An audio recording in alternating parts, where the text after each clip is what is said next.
मुख्यमंत्री और नवजोत सिंह सिद्धू के बीच जो तनातनी है वो सड़कों पर उछल रही है। तो इस पर बात करने के लिए हमारे साथ पंजाब पर जो एक पैनल बना है उसके एक सदस्य और उत्तराखंड के पूर्व मुख्यमंत्री हरीश रावत हमारे साथ हैं। हरीश जी, बहुत बहुत धन्यवाद समय निकालने के लिए। और आप ही से पहला सवाल मैं यही समझना चाहूंगी कि पंजाब को क्यों संभाल नहीं पा रही है कांग्रेस? क्यों इस तरह से दो नेताओं, जो सबसे बड़ा चेहरा है, एक मजबूत सबसे बड़ा राज्य है कांग्रेस के लिए, यहाँ पर कांग्रेस की सरकार है और इस गढ़ को नहीं संभाल पा रही दिख रही है कांग्रेस पार्टी, क्यों? देखिए, पंजाब में जो स्थितियां हैं वो संभावनाओं से भरी हुई हैं और सबको ये लगता है कि कांग्रेस फिर से सत्ता में आ रही है और इसलिए थोड़ा सा दबाव रहता है और वही दबाव जो है आपसी खींचातान के रूप में दिखाई दे रहा है, क्योंकि चुनाव में जाने वाला राज्य है इसलिए मीडिया की दिलचस्पी ज़्यादा है। और जहाँ तक सिद्धू साहब का सवाल है, उनकी 2 बार मुख्यमंत्री जी से मुलाकात भी हुई थी। पुराना बहुत ही एक कॉम्प्लेक्स इशू है जिसमें मानवीय भावनाएं जुड़ी हुई हैं, इसलिए थोड़ा सा समय हमको चीज़ों को सॉर्ट आउट करने में लग रहा है। लेकिन दोनों लोग, अमरेंद्र सिंह जी भी बहुत सीजन पॉलिटिशियन हैं, बड़े कूल माइंडेड लीडर हैं, और दूसरी तरफ सिद्धू साहब पूरी जज्बाती तौर पर भी कांग्रेस लीडरशिप के साथ जुड़े हुए हैं। राहुल जी और प्रियंका जी के प्रति वो पहले भी अपना भाव दिखा चुके हैं और उन्होंने साफ तौर पर कहा है कि जो हाईकमांड का निर्णय होगा वो नवजोत सिद्धू जी को मान्य होगा। तो हरीश जी, नवजोत सिंह सिद्धू कैबिनेट में भी कई 2 साल से नहीं थे। मैं आपसे पूछना चाह रही हूँ, वो महत्वाकांक्षी हैं, क्या कांग्रेस ये पहले नहीं देख पा रही थी और अब तो वो बाहर आके सीधे तौर पर मुख्यमंत्री पर वार कर रहे हैं? क्या ये इस पर पहले कदम नहीं उठाया जाना चाहिए था? निधि जी, किन हालात में वो मंत्रिमंडल से बाहर हुए वो उस पर मैं इस समय चर्चा नहीं करना चाहूँगा, क्योंकि वो बीता हुआ समय है।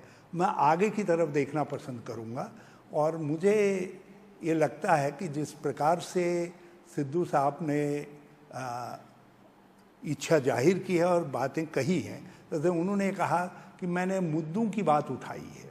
उन्होंने बरगाड़ी का इशू उठाया, उन्होंने ड्रग्स का इशू उठाया, उन्होंने बिजली का इशू उठाया। हम उन सब इश्यूज़ को मुख्यमंत्री हल करने का प्रयास कर रहे हैं। एक टाइम बाउंड मैनर में पार्टी लीडरशिप ने भी कहा है इनको आप हल करिए, और सिद्धू जी ने कहा है कि यदि मामले हल होते हैं तो मैं सरकार के साथ खड़ा दिखाई दूंगा। और मुझे पूरा भरोसा है कि वो पार्टी के साथ और सरकार के साथ आने वाले दिनों में खड़े होंगे और मिल करके हम 2022 की जो संभावनाएं हैं उनको समेटेंगे। ये बहुत अहम बात है कि वो पार्टी के साथ खड़े होंगे, लेकिन सर क्यों ये स्थिति आई कि नवजोत सिंह सिद्धू को ये मुद्दे याद दिलाने पड़े?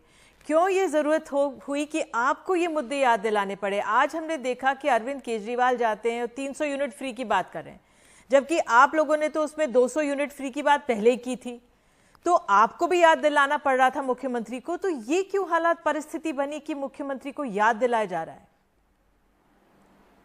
नहीं, देखिए, पंजाब के अंदर बिजली की स्थिति कांग्रेस के आने से पहले बहुत खराब थी और अकाली दल एक तरफा जो पंजाब को लूटने वाला था वो ऐसा बिजली का एग्रीमेंट करके गया था।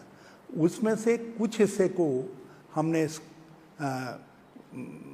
अमरेंद्र सिंह ने स्क्रैप कर दिया है और क्योंकि एकदम से बिजली की व्यवस्था गड़बड़ाई नहीं, इसलिए पूरा एग्रीमेंट कैंसिल नहीं किया गया, मगर एग्रीमेंट को पूरी तरीके से रिव्यू किया जा रहा है। आज बिजली के मामले में हम ये कह सकते हैं कि हमने पंजाब के अंदर किसानों को पर्याप्त छूटें दी हैं। एससी को पहले से ही सरकार ने 200 यूनिट तक बिजली फ्री कर रखी है और अब हमने मुख्यमंत्री जी से कहा और मुख्यमंत्री जी की सहमति से इस बात को तय किया गया कि 200 यूनिट तक प्रत्येक परिवार को बिजली मुफ्त में दी जाएगी, क्योंकि वो पंजाब की अर्थव्यवस्था सहन करने की स्थिति में है। और हम कोई ऐसी बात नहीं कहना चाहते हैं जिससे पंजाब की अर्थव्यवस्था कल सहन न कर सके, और पंजाब की अर्थव्यवस्था जिसको अमरिंदर सिंह बड़ी मुश्किल से पटरी पर लाए हैं वो पटरी से उतर जाए।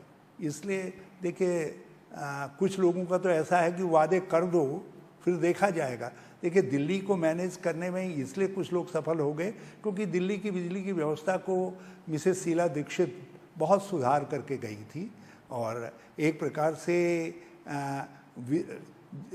बिजली के मामले में जो सुधार दिल्ली ने किए उनको बाद में दूसरे राज्यों ने फॉलो करने का काम किया, तो उसका लाभ केजरीवाल सरकार को मिला।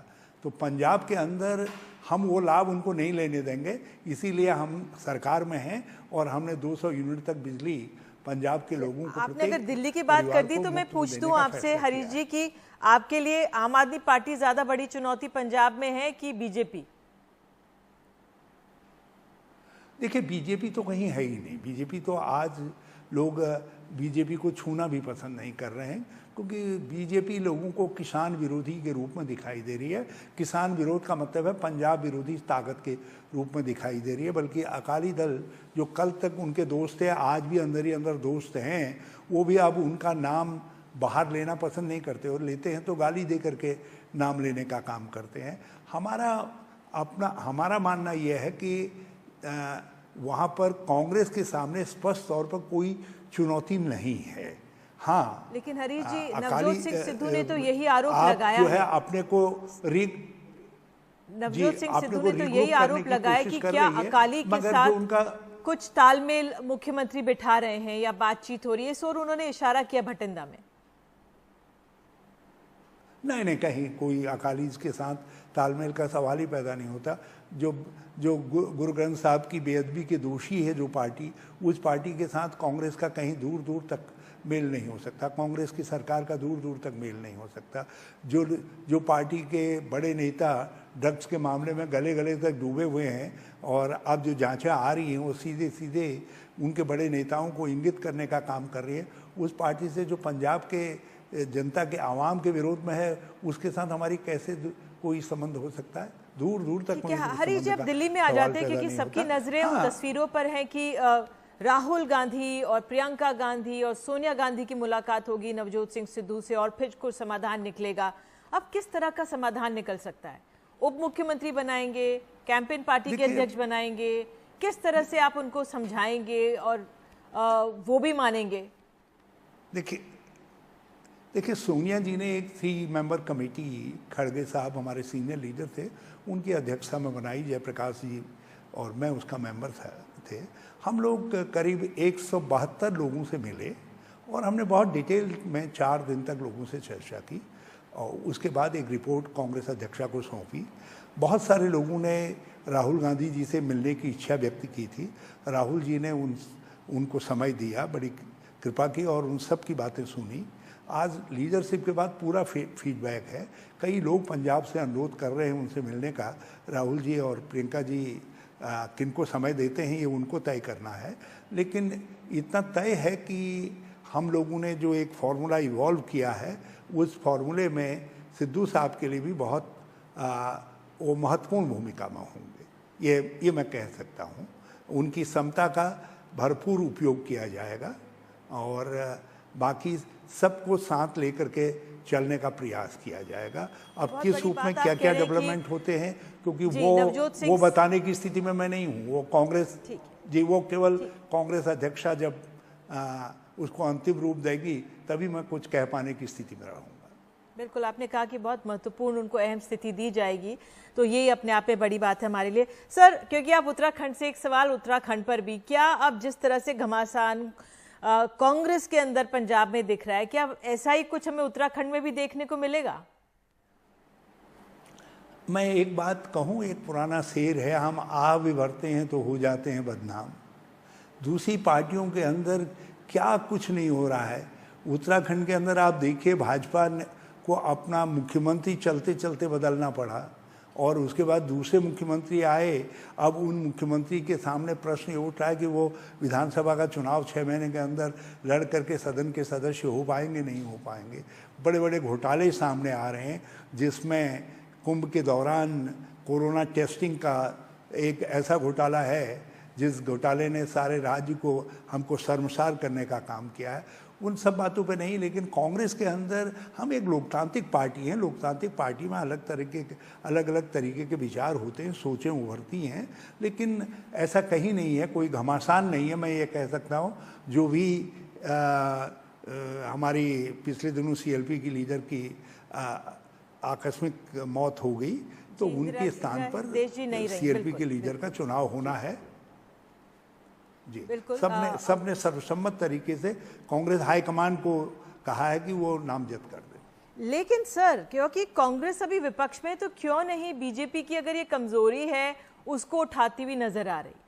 क्यों नहीं कांग्रेस मजबूती से यहाँ पर अपने पैर आगे रखती हुई नजर आ रही? बीजेपी की तो आज चिंतन बैठक भी हो गई है, 3 दिन तक चली है उनकी, काफी उन्होंने अपने, वो सरकार में भी है, लेकिन ऐसा क्यों नहीं? देखिए निधि जी, यहाँ पर थोड़ा सा मुझको अपने मीडिया के दोस्तों से शिकायत है कि वो हमारे प्लस साइड को नहीं देख रहे हैं। आप ज़रा देखिए, पिछले जब ये कोरोना जब से प्रारंभ हुआ, चाहे वो पहली वेव रही हो या दूसरी वेव आई हो, कांग्रेस निरंतर देश को भी सजग करने का काम कर रही है और सरकार को भी चेतावनी दे रही है और एक रोड मैप बताने का काम कर रही है। राहुल गांधी जी देश के पहले नेता थे जिन्होंने पिछली फरवरी में जो है चेतावनी दी थी कि भाई कोरोना आ रहा है, सरकार से कहा था चेतो। ठीक है, वो मैं समझ गई, हमारे नेता की मजाक, लेकिन अगर मैं वापस लौटूं,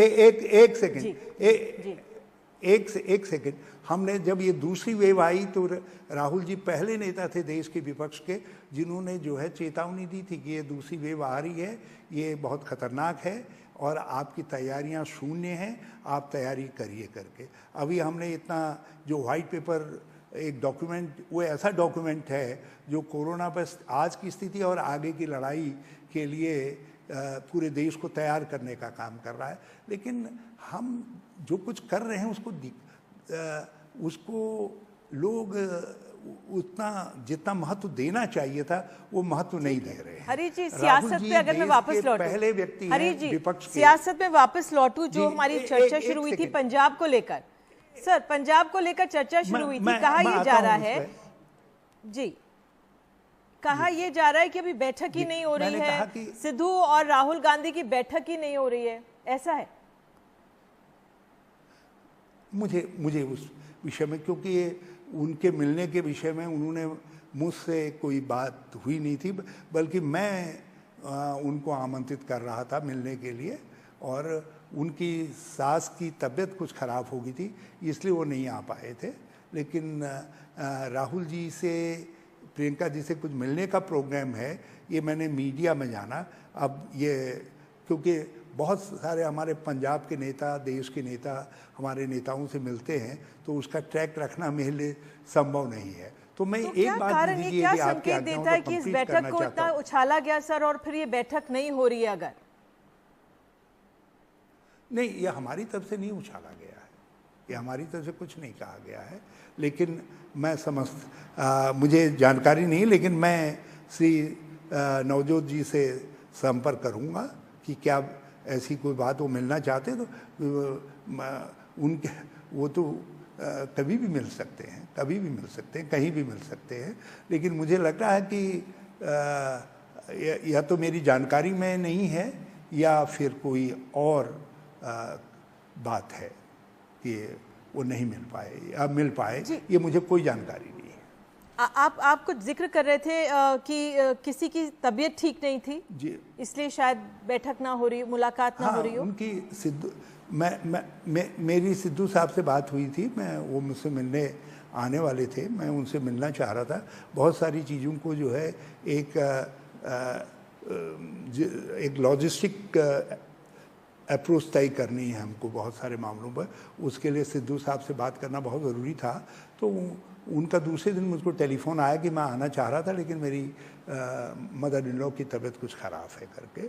तो कोई कारण हो सकता है, और ये बात कहाँ से उठी है मुझे नहीं मालूम है, लेकिन वो कभी भी राहुल जी से, प्रियंका जी से मिल सकते हैं। इसमें कहीं कोई दिक्कत नहीं है, इसमें कहीं किसी तरीके की बाधा नहीं है। हाँ, वो एक सेलिब्रिटी हैं, इसलिए मीडिया की रुचि रहना, मैं मीडिया को भी दोष नहीं देता, मीडिया की रुचि रहना स्वाभाविक है। बहुत लेकिन धन्यवाद हरीश जी, आपने समय दिया। जी, आपने समय दिया, और जिस तरह से अब कहा जा रहा है ये मुलाकात इस समय नहीं हो रही है, और हरीश जी का कहना है कि मुलाकात कभी भी हो सकती है, और उन्होंने ये भी कहा है कि उनकी तरफ से ये फीडबैक आला कमान को दिया गया था कि एक अच्छा महत्वपूर्ण पोजीशन दी जा सकती है नवजोत सिद्धू को। तो बहरहाल देखना होगा कि पंजाब की जो सियासत है किस करवट बैठती है। बहुत बहुत धन्यवाद जुड़ने के लिए।